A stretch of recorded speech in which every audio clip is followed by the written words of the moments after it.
tentang ini ya Pak. Mungkin ya Pak. Oke, Mak, terkait dengan CV, apa yang pengen kamu diskusiin secara umum yang masih kamu pertanyakan? Yang pertama sih saya sebenarnya pengen tanya tentang summary dulu. Jadi Summary. kan katanya, iya beberapa kelas yang saya ikutin katanya summary itu penting banget ya Pak. Terus di dalam summary itu kan ada misalnya menjelaskan tentang diri kita tuh siapa, terus experience kita apa aja, terus kita tertariknya di mana, terus kita personal kita tuh gimana. Sama katanya ada yang bilang kalau misalnya aspirasi karir itu penting. Misalnya aspirasi karir saya ini jadi apa, itu sebenarnya penting nggak sih Pak untuk ditulis di summary? Oke, menarik nih awalanmu menarik ya, berdasarkan yang training atau seminar yang pernah kamu ikuti gitu ya. Berarti banyak sumber nih gitu. Tadi yang kamu sebut itu aku bisa bilang itu benar ya gitu. Tapi ada yang harus kamu fokusin dulu, Mak, sebelum tadi sektornya nyebar tuh. Itu tuh sebenarnya tuh cuma jelasin 5W1H. Aku kasih tahu dasarnya ya, gitu ya. Pada dasarnya summary CV itu ya ringkasan CV. Ringkasan CV yang menjawab 5W1H. Ibaratnya itu. Nah, 5W1H ini kadang ya ditangkap sama teman-teman itu beda. Sehingga mungkin kalau kamu udah nonton video-video yang aku upload, aku selalu bilang cukup jelasin 3K. K itu kamu gitu. Artinya apa 3K?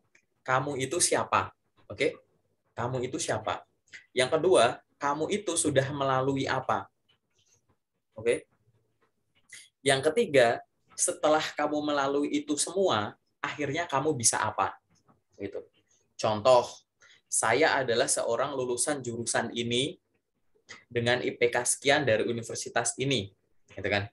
Saya memiliki pengalaman magang dan organisasi selama menjadi mahasiswa, misalkan.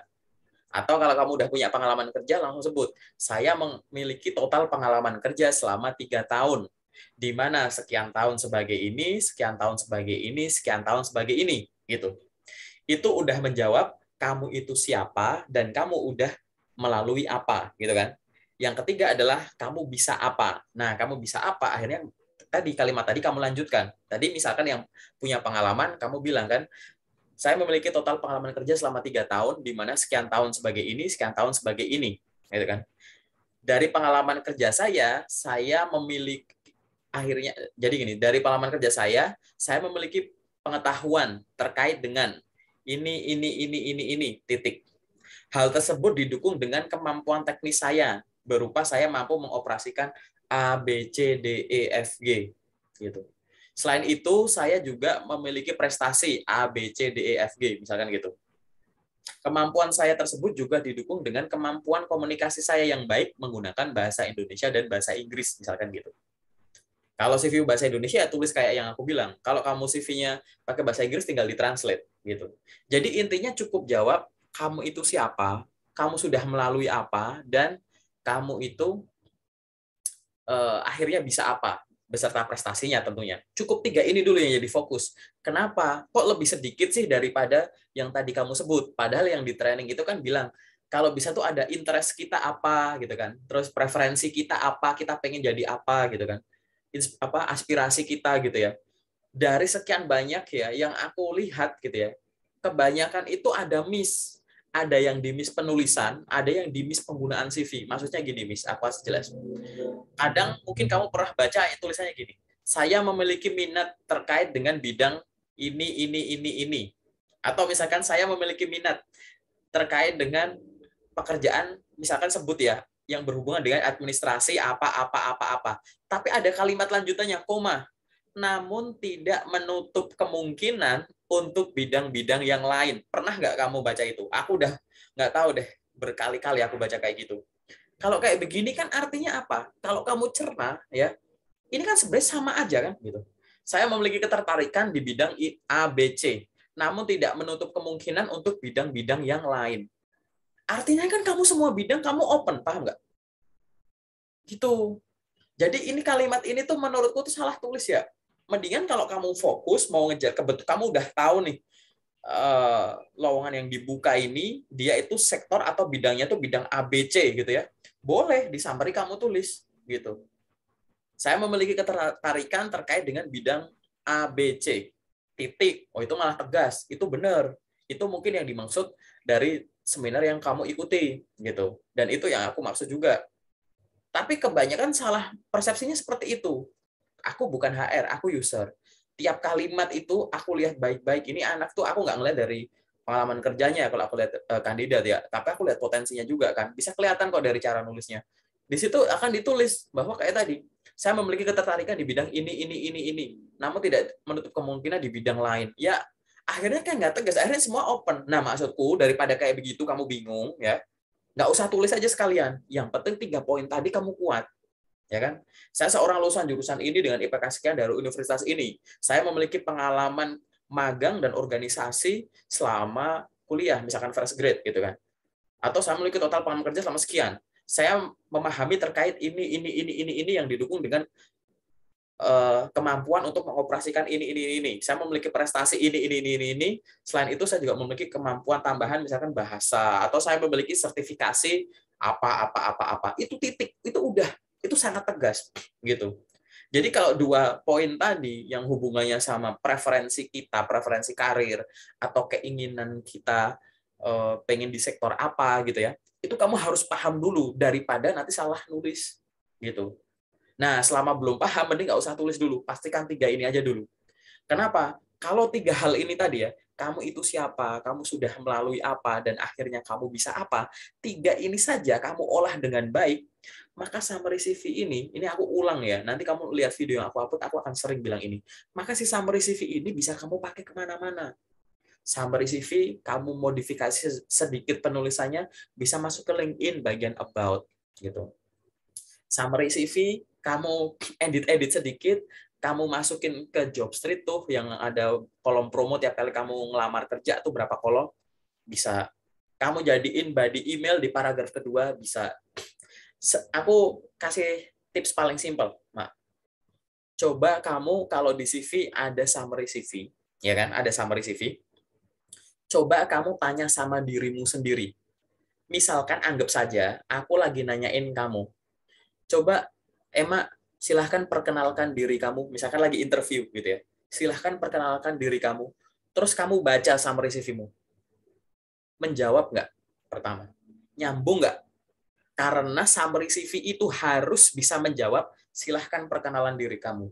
Paling simple ya, kalau kamu ditanya, silahkan perkenalkan diri, lagi interview gitu ya, entah sama HR atau sama user, itu summary CV-mu tuh harus bisa jawab itu. Kalau summary CV-mu belum bisa jawab itu, mungkin nggak nyambung, atau mungkin kedengaran nyambung tapi aneh, karena di summary CV kebanyakan soft skill yang kamu klaim sendiri, bukan hasil yang terukur. Misalkan, saya adalah seorang yang semangat, yang mampu bekerja individu maupun dalam tim, mampu bekerja di bawah tekanan, rajin, gitu-gitu. Itu kan, ya mungkin ada sifat itu di kamu, tapi kan bukan itu yang diminta, ya nggak? Gitu. Coba kalau kamu nulis kayak tadi, saya adalah orang yang begini-gini, gitu. Karena summary CV itu dalam tanda kutip adalah jawaban dari pertanyaan, silahkan perkenalkan diri kamu, gitu. Paling simple, gitu. Silahkan dicek, aku nggak perlu sebut ya, karena ini tanya jawab yang sifatnya general, silahkan cek. Kira-kira jawaban kamu kalau ditanya silahkan perkenalkan diri sama yang tertulis di summary CV sama nggak? Gitu. Kalau beda, berarti yang tertulis di summary CV kemungkinan masih kurang tepat. Itu aja. Diingat aja ya 3 hal tadi ya.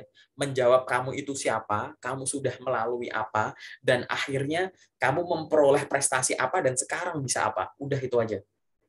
Paling simpel itu. Preferensi nggak usah dimasukin, nggak masalah.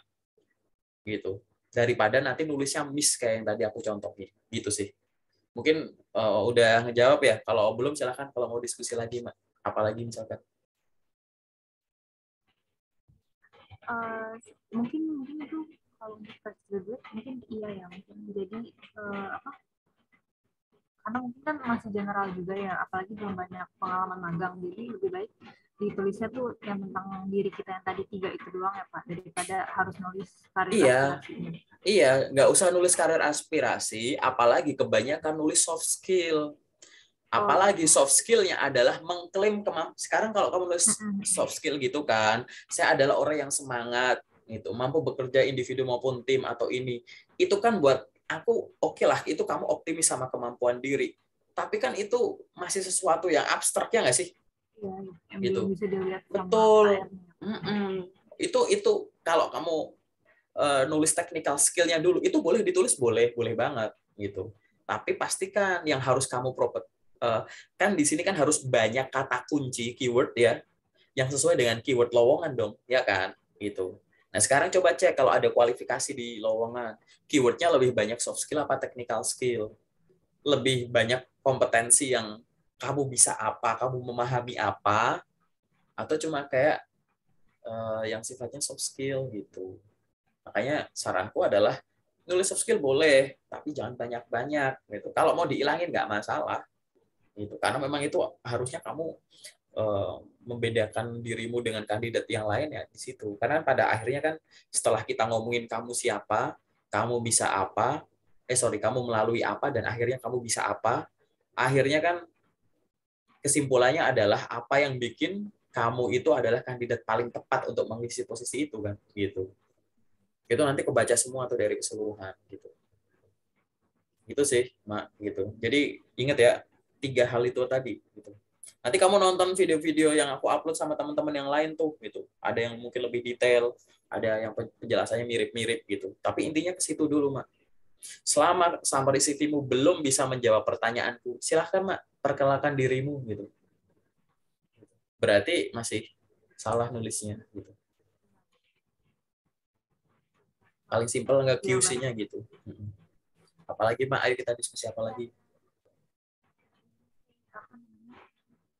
Kalau misalkan ada kan misalnya banyak fresh graduate yang belum ada pengalaman magang, tapi adanya pengalaman organisasi, itu bisa ditulis juga kan Pak di summary, misalnya kita udah ngelakuin apa aja di selama organisasi, misalnya di mahasiswa gitu.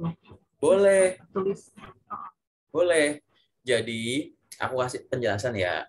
Sebagai seorang fresh graduate atau lulusan baru, yang harus bisa kamu tunjukkan, kamu pamerkan dari CV adalah prestasi akademik sama prestasi non-akademik.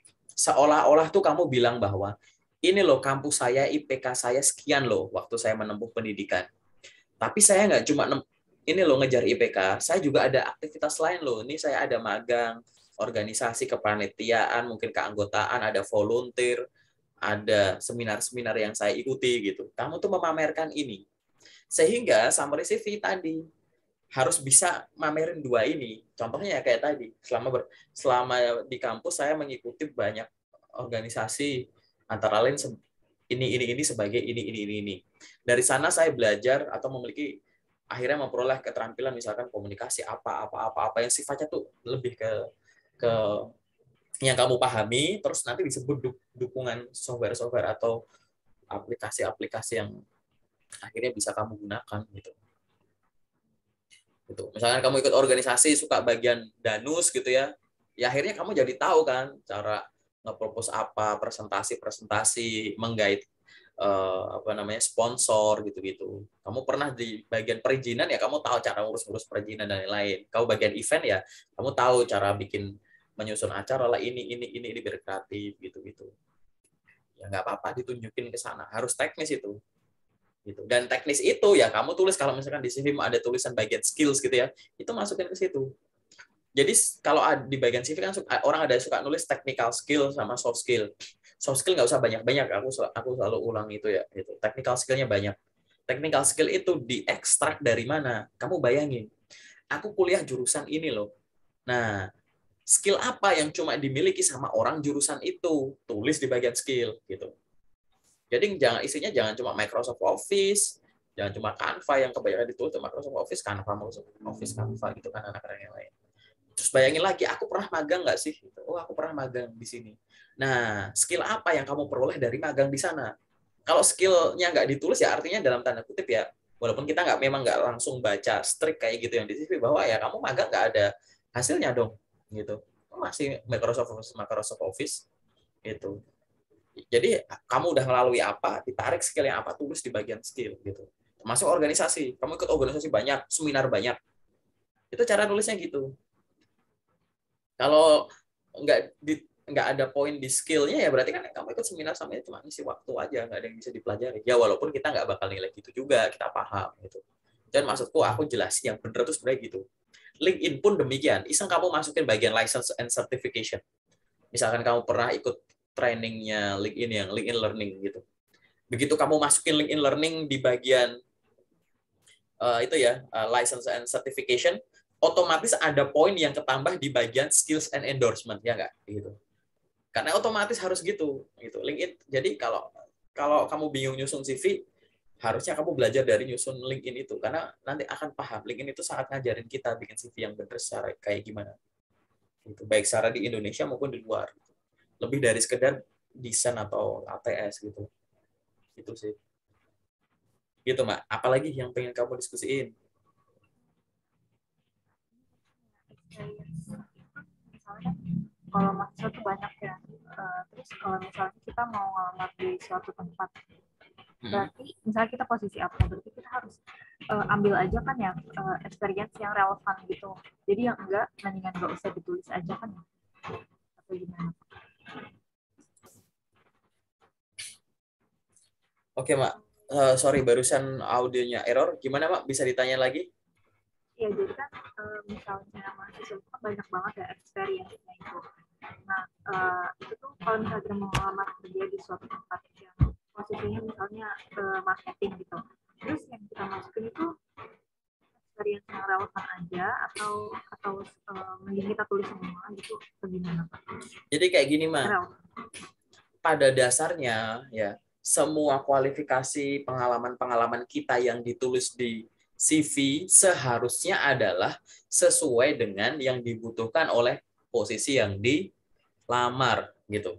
Kalau kita sebagai orang yang punya pengalaman kerja ya, enak, yang nggak relevan dikeluarin, ya kan, bisa digantiin, di switch, bukan remove ya ini, tapi switch aja, yang relevan dimasukin gitu. Tapi sekarang bisa dibayangin gitu, kamu lulusan baru ya kan, punya misalkan kamu jurusan pertanian gitu. Oh ya, organisasi, kepanitiaan, seminar-seminar, magang yang kamu ikuti pasti bau-bau pertanian dong, ya nggak sih? Gitu kan. Ada perusahaan gitu, buka lowongan kerja jadi sales gitu atau jadi marketing gitu ya. Tapi diskualifikasinya tulisannya adalah semua jurusan gitu. Berarti teorimu itu kalau kamu makan mentah-mentah, bingung nanti. Oh, ini sales and marketing, jurusanku pertanian. Oh, berarti ini aku organisasi hubungannya sama pertanian nih, bukan sales. Keluarin ah. Ini hubungannya sama seminar hubungannya sama pertanian nih, aku keluarin ah. Ya akhirnya apa? Orang kamu lulusan baru, fresh graduate, nggak ada yang bisa gantiin, ya nggak? Gitu. Sehingga tadi kalimat tadi benar. Namun ya, ada lowongan-lowongan yang akhirnya membolehkan tuh, bahkan kamu itu artinya apa di sini? Artinya adalah silahkan usahakan gitu ya. Yang diminta itu sesuai dengan kualifikasi. Jadi yang tertulis di CV itu sesuai dengan yang diminta gitu. Tapi ingat gitu ya, jangan ditelan mentah-mentah. Kenapa? Karena mungkin dengan menuliskan apa yang kamu lakukan yang berhubungan dengan jurusan kamu, itu menghasilkan skill yang memang cocok untuk posisi itu gitu, tanpa perlu kamu bingung untuk tadi. Karena kayak sekarang gimana kalau sesuai bidang kamu dikeluarin ternyata lah masa kosong CV-nya gitu kan. Yang punya pengalaman kerja mah enak, yang nggak sesuai dikeluarin tinggal diganti sama pengalaman yang lain. Nah kalau lulusan baru gimana gitu. Kemarin ada yang nanya-nanya gitu tuh, Kak, CV-ku bau-baunya bau-bau kehutanan semua gitu, tapi itu ada locker tulisannya semua jurusan gitu. Ini aku harus percaya yang mana gitu. Kalau kalau saya percaya bahwa harus sesuai, tapi semua bau-bau hutan Kak, CV saya Kak gitu. Nah, di sini jangan langsung ditelan mentah-mentah. Karena apa? Mungkin kegiatan kamu di bidang kamu pertanian gitu ya, ikut organisasi banyak, kamu sering jadi MC. MC ngomong di depan publik, banyak ngomong, bawel. Bawel itu dibutuhin sama orang jadi sales gitu. Paham nggak? Kayak gitu. Jadi tunjukkan bahwa di organisasi ini gitu ya, saya itu banyak ngomong, akhirnya saya gini gitu.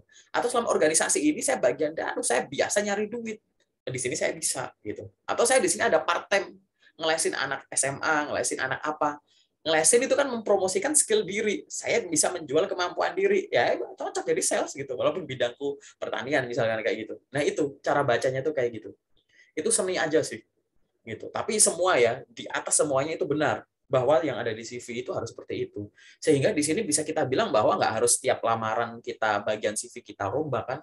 Ya nggak? Bukan satu lamaran rombak CV, satu lamaran rombak CV gitu. Ya itu sangat ideal. Tapi nggak kayak gitu juga gitu.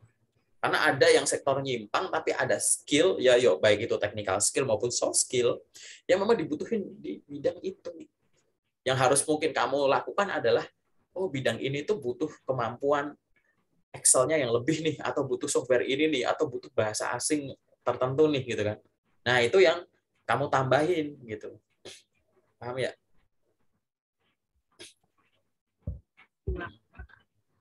Gitu sih cara gitu. Nanti stres sendiri kalau kamu langsung ditelan mentah-mentah. Ya harus sesuai yang ini gitu. Fresh grade gimana gitu.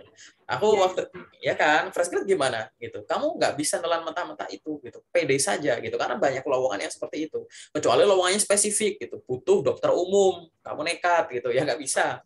Karena teknisnya nggak bisa kamu kejar gitu. Tapi untuk loker-loker yang kayak tadi semua jurusan open gitu atau yang jurusannya tuh kayak banyak tapi mirip gitu ya, apa koma apa koma apa koma apa, kebetulan jurusanmu itu sebenarnya mirip tapi nggak disebut gitu. Masa iya kamu ngerasa nggak sesuai, nggak relevan terus aku ganti-ganti gitu. Ini kondisional aja sih, tadi ingat ya gitu. Kalimat bahwa yang ada di CV itu harus disesuaikan dengan lowongan itu benar, tapi jangan ditelan mentah-mentah ya gitu. Takutnya kamu nge-remove macam-macam akhirnya salah. Akhirnya tadinya CV-nya menarik 2 halaman, kamu paksain jadi 1 halaman hanya untuk ngejar itu biar seolah-olah kelihatan sama. Padahal isinya singkat tapi nggak informatif gitu. Kan gitu. Intinya itu aja sih. Ini seninya di situ sih. Apalagi, Mak? Kalau misalnya ini Pak, experience di dalam kan ada tugas sama tanggung jawab kita ya. Itu harus apa? Maksudnya kan kayak tanggung jawabnya apa, pencapaiannya apa, sorry. Misalnya tugas kita apa ya? Misalnya tugas kita tuh menjual. Misalnya kita ada nusan, terus menjual apa? Misalnya tiket voucher atau tiket acara gitu kan. Terus kita harus tulis juga kan ya Pak, pencapaiannya kita tuh misalnya jual berapa gitu. Itu penting. Jadi gini, ini kamu mau ngomongin orang yang masih fresh grad atau yang udah punya experience. Jadi sebenarnya kan kamu mau nulis prestasi kan ya, gitu. Oke. Atau apa? Misalnya di organisasi gitu atau kepanitiaan apa kita punya tugas dan pencapaiannya, tanggung jawabnya apa, pencapaiannya apa. Nah, itu lebih baik ditulis dua-duanya kan ya Pak? Betul, pengalaman kerja maupun pengalaman organisasi bahkan volunteer gitu ya.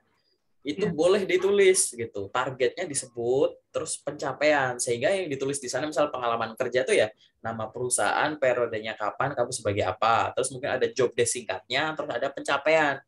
Itu ditulis kayak begitu malah jauh lebih menarik gitu. Gitu. Atau kalau ditulis gitu lebih menarik, atau misalnya kamu jadi judul sendiri pencapaian gitu misalkan, bikin judul sendiri pencapaian gitu. Tapi menurutku lebih bagus digabungin gitu sih, lebih bagus di apa namanya, lebih rapi aja sih, tertata kan kalau kayak begitu. Jadi kayak nama perusahaan ya kan, periode, jabatan, job desk, pencapaian. Nama jabatan apa, nama perusahaan, jabatan, periode, job desk, pencapaian gitu. Malah seolah-olah tuh kamu mau bilang bahwa ini loh, di setiap tahapan-tahapan yang saya lalui, baik pengalaman kerja, organisasi maupun kepanitiaan gitu ya, saya selalu ada pencapaian gitu.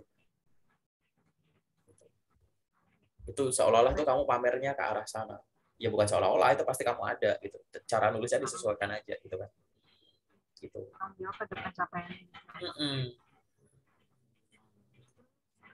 Misalnya ikut course itu juga penting nggak sih Pak dimasukin ke CV atau udah diingetin aja? Kamu ikut, aku balikin pertanyaannya. Kamu ikut course bermanfaat nggak? Bermanfaat. Jadi bisa sesuatu dan tahu sesuatu nggak? Iya. Bukan cuma untuk ngisi waktu luang kan? Iya. ya berarti tuliskan ya gitu. Oh iya, iya. Karena kalau nggak dituliskan, skillnya nggak ditulis, ya akhirnya kamu akan setara sama orang yang nggak ikut seminar, nggak ikut course dong. Iya. Oh iya. Kita tahu dari mana kamu ikut seminar? Kan di awal kita baca CV-mu doang. Masa aku kayak ngelihat, ini kayaknya ikut deh, ini enggak, gitu kan enggak ya. Tulis aja gitu. Pokoknya ya relevan lah. Maksudnya gini, ini itu satu kesatuan. Begitu kamu nambahin course, skillmu tuh pikirin lagi. Aku ikut course akhirnya jadi punya pengetahuan atau skill apa ya, tulis di bagian skill gitu. Organisasi aku itu organisasi ini, akhirnya aku bisa apa, tulis bagian skill. Aku punya pengalaman magang dan kerja ini, akhirnya apa, tulis bagian skill.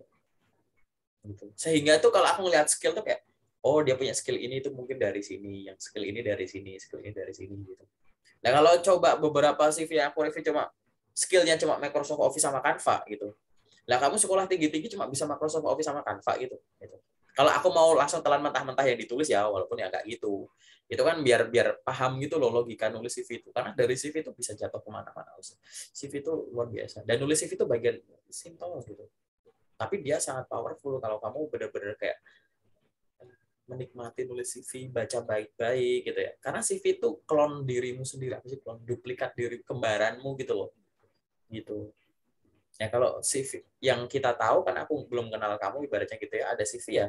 Orang ini tuh ya seperti ini gitu. Nah, gimana kalau jadi salah persepsi? Saya nggak gitu kok, Pak gitu. Tapi gara-gara kamu nulisnya nggak kamu tulis gitu. Gitu. Kesanmu kan akan muncul dari yang di sini gitu. Karena itu begitupun kayak akun LinkedIn gitu. Kamu bikin LinkedIn sekedar punya, baru diisi sedikit terus ngelamar-ngelamar kerja, apa profilnya sudah lengkap, selengkap CV gitu. Kadang kan kita rekruter-rekruter itu kan nggak mintain CV, kadang ngunjungin aja LinkedIn-nya. Oh, LinkedIn-nya kayak begini. Ya, anaknya berarti batasnya kayak gitu gitu. Sehingga orang hebat yang malas melengkapi profil LinkedIn akan setara dengan orang rajin yang memang kebetulan nggak banyak kemampuan, nggak banyak pengalaman yang bisa ditulis di LinkedIn. Kamu akan disetarakan gitu. Padahal kamu menonjol. Ya gimana? Kamu belum mengizinkan kita untuk melihat itu. Hanya karena kita malas nulis gitu. Atau hanya karena kita udah tahu tapi ini. Atau hanya kita belum tahu tapi kita nggak cari tahu gitu. Kan sayang banget kan gitu. Kesimpulannya apa? Masukin gitu. Iya, makasih, Pak. Ya, gitu. Apalagi misal ada nggak yang sifatnya general lagi? Apa tuh? Idealnya tuh apa HRD itu mau baca CV itu 1 lembar atau 2 lembar atau ya disesuaikan aja sama diri kita. Satu, jangan kedengaran ya suaraku ya? Ya kedengaran, Pak. Oke. Satu, jangan bikin CV dengan cara mengejar halamannya. Oke. Halaman itu untuk batas atau patokan saja. Maksimal 3 halaman. Oke. Lebih dari itu sangat tidak disarankan, nanti nggak dibaca. 1 halaman boleh, tapi hati-hati. Jadi 2 halaman sama 3 halaman itu wajar, oke, normal, gitu.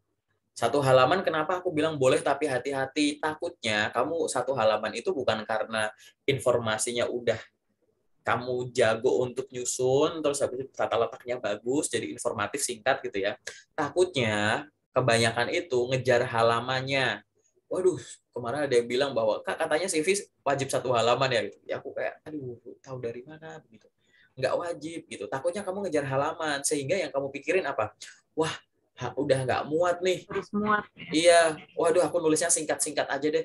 Padahal itu value kamu ada di situ. Itu adalah waktunya kamu memamerkan itu. Sehingga sesuatu yang luar biasa kamu tulis dengan biasa-biasa saja. Akhirnya setara dengan orang lain yang memang dia biasa gitu.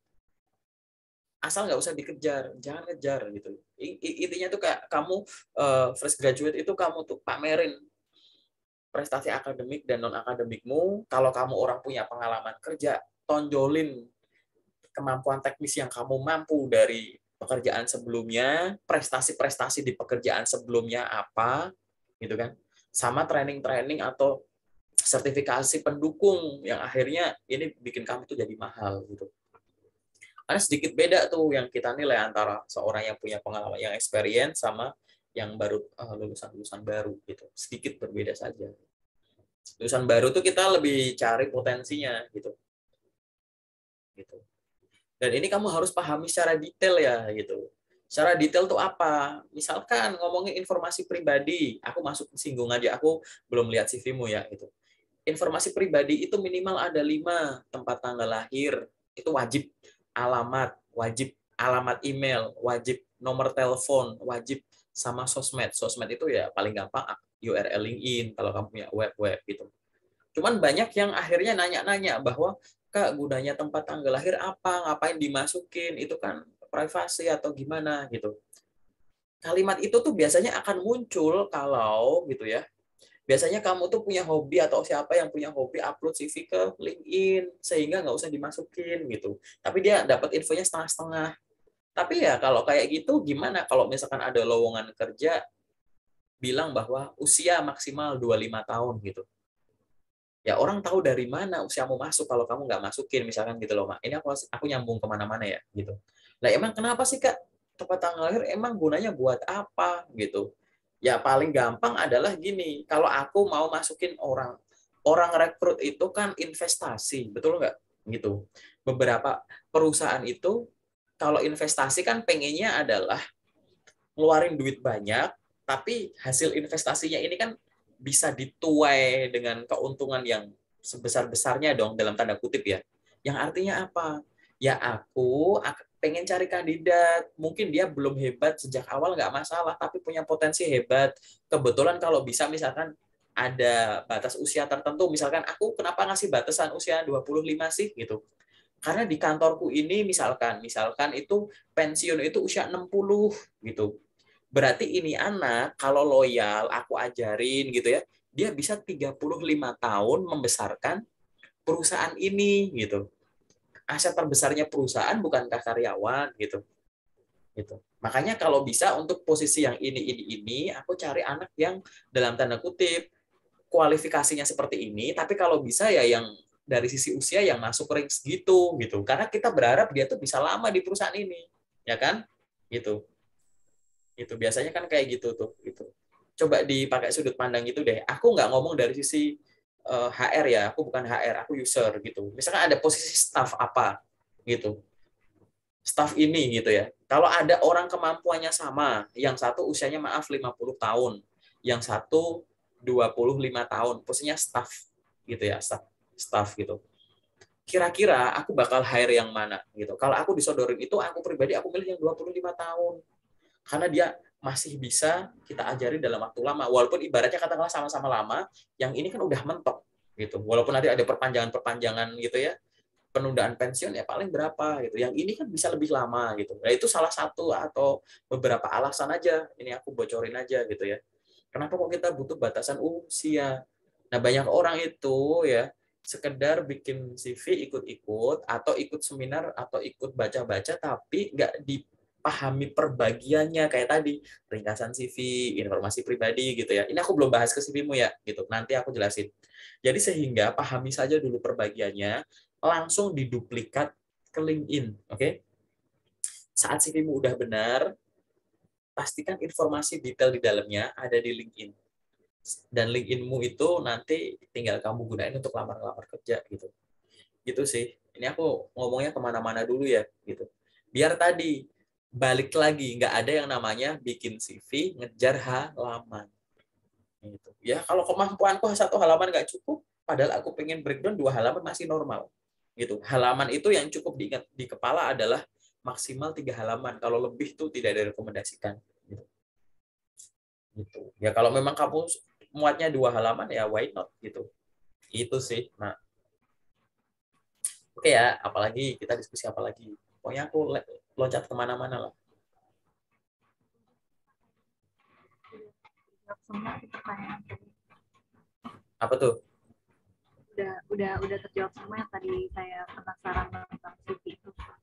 Oke, berarti yang general Ya, udah cukup atau misalkan ada yang general yang lain terkait proses rekrutmen atau soal LinkedIn mungkin gitu. Kalau nggak ada, aku masuk ke yang spesifik. Gimana? Gimana? Sorry, nggak ada suaranya. oh iya, kayaknya udah cukup sih Pak. Nanti saya lihat-lihat video. Oke, Mungkin itu gitu ya, yang LinkedIn nanti kamu lihat videoku dulu aja. Nanti kalau Iya. mau bikin sesi 2, sesi 3 gampang lah biar kayak teman-teman yang lain gitu ya. Sekarang kita bahas ke yang detail dulu aja ya, Maya. Banyak Pak insight-nya. Oke.